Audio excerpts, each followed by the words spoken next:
தோஷங்களை போக்கும் திருப்புகலூர் அக்னீஸ்வரர். இந்த பூவுலகினை காக்க பல்வேறு ரூபத்தில் தோன்றிய அருள் புரிபவன் இறைவன். கடந்த காலம், நிகழ்காலம், எதிர்காலம் என 3 காலங்களை உணர்த்தும் விதமாக ஓரிடத்தில் இறைவன் இருந்தால் எத்தனை சிறப்பு! அப்படி ஒரு அற்புத தலம்தான் நாகப்பட்டினம் மாவட்டம் திருப்புகலூரில் உள்ள அக்னீஸ்வரர் ஆலயம். தல வரலாறு: சிவபக்தரான சுந்தரர் ஆண்டுதோறும் பங்குனி உத்திர திருநாளில் சிவபெருமானுக்கு பெரும் விழா எடுப்பது வழக்கம். ஒரு சமயம் சுந்தரருக்கு நிதி நெருக்கடி ஏற்பட்டது. என்ன செய்வது என தெரியாமல் பல ஆலயங்களுக்கு சென்று இறுதியில் திருப்புகலூருக்கு வந்து சேர்ந்தார். அங்கே ஆலயத்தில் திருப்பணி நடைபெற்று கொண்டிருந்தது. எங்கு பார்த்தாலும் செங்கற்களும் மணலும் குவிக்கப்பட்டு இருந்தது. நெடுந்தூரம் பயணம் செய்த களைப்பால் திருப்புகலூரில் சற்று ஓய்வு எடுத்தார். மணலை படுக்கையாக்கி செங்கற்களை தலையணையாக்கி துயில் கொண்டார். அவர் தூங்கினாலும் அவரது சிந்தனை மகேஸ்வர பூஜை எப்படி நடத்துவது என்றே இருந்தது. அவரது கனவில் பங்குனி உத்திரத்திற்கு பணம் எங்கே என்று மனைவி கேட்பது போல இருந்தது. உடனே கண் விழித்து பார்த்தபோது அவரது தலையணைக்கு பயன்படுத்திய செங்கற்கள் தங்கக்கட்டிகளாக மாறியிருந்ததைக் கண்டு அதிர்ச்சியடைந்தார். பிறகு இது இறைவனின் லீலை என ஆனந்தமடைந்தார். இந்த சம்பவத்திற்கு பின் இத்தலம் வாஸ்து பரிகார தலமாகவும் விளங்க ஆரம்பித்தது. இன்றும் புதிதாக வீடு கட்டுபவர்கள் இத்தலத்திற்கு வந்து அக்னீஸ்வரர் சந்நிதிக்கு நேரெதிரில் 3 செங்கற்களை வைத்து பூஜை செய்து இறைவனை வழிபட்டு எடுத்து செல்கின்றனர். இவ்வாறு பூஜை செய்த 3 செங்கற்களை வடகிழக்கு, தென்கிழக்கு பகுதிகளிலும் பூஜை அறையிலும் வைக்க வேண்டும். இந்த வாஸ்து பூஜை இத்தலத்தின் அனைத்து நாட்களிலும் செய்யப்படுகிறது. நல சக்கரவர்த்தியும் சனீஸ்வரனும் திருப்புகலூர் தலத்தில் ஒரே சன்னதியில் வீற்றிருப்பது மிகவும் விசேஷமாகும். ஒரு சமயம் நல சக்கரவர்த்திக்கு சனி தோஷம் ஏற்பட்டது. சனி தோஷத்திலிருந்து விடுபட திருநள்ளாறு செல்வதற்கு முன்பாக இத்தலத்தில் உள்ள சனீஸ்வரனை வழிபட்டார். அப்போது இறைவன் திருநள்ளாற்றில் உன்னை பிடித்த சனியை விலக்கிக் கொள்கிறேன் என அசரீரி வாக்காக கூறினார். அதனால் இங்குள்ள சனீஸ்வரனை அனுக்கிரக சனி என்று அழைக்கிறார்கள். எனவேதான் நல சக்கரவர்த்தியும் சனீஸ்வரனும் ஒரே சன்னதியில் வீற்றிருக்கிறார்கள். இத்தலத்திற்கு வந்தால் சனி வீடை போய்விடும் என்பது ஐதீகம். ஒரு சமயம் அக்னி தேவனுக்கும் வாயு தேவனுக்கும் இடையே சண்டை ஏற்பட்டது.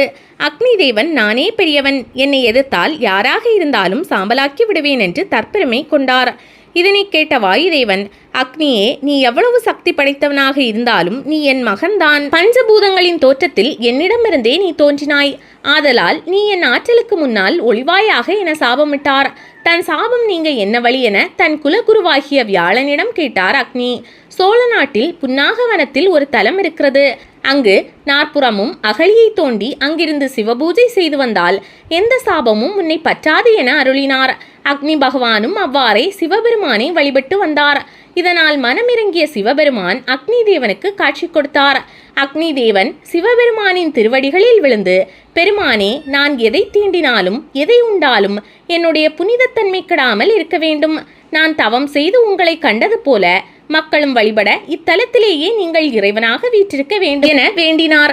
இறைவனும் அவ்வாறே இத்தலத்தில் எழுந்தருளினார்.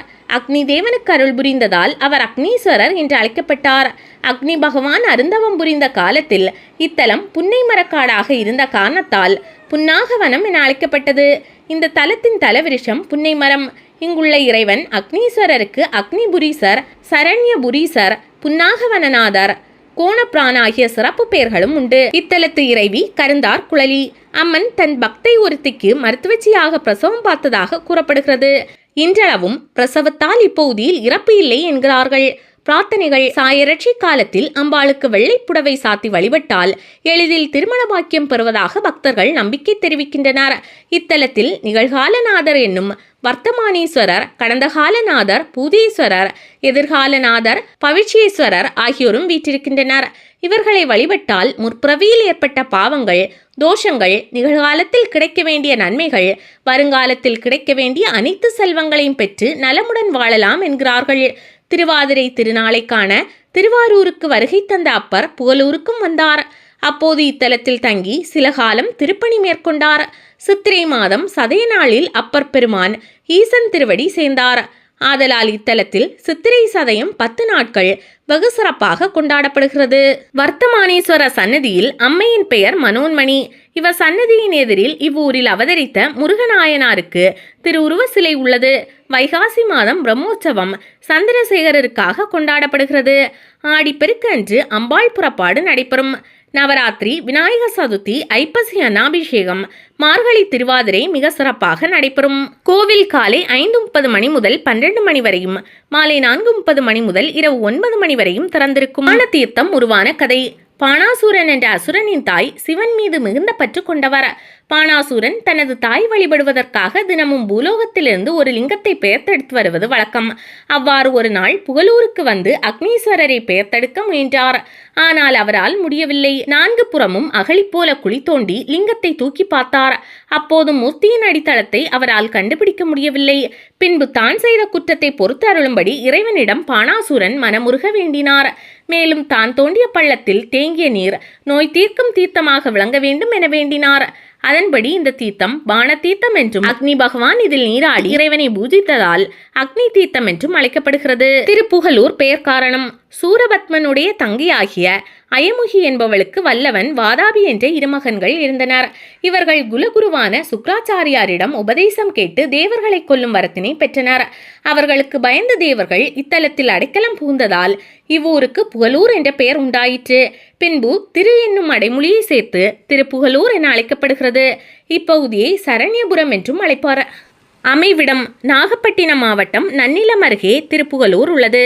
கும்பகோணத்திலிருந்து 37 கிலோமீட்டர் தொலைவிலும், திருவாரூரிலிருந்து 20 கிலோமீட்டர் தொலைவிலும், மாயவரத்திலிருந்து 32 கிலோமீட்டர் தொலைவிலும், நாகப்பட்டினத்திலிருந்து 24 கிலோமீட்டர் தொலைவிலும் கோவில் அமைந்துள்ளது.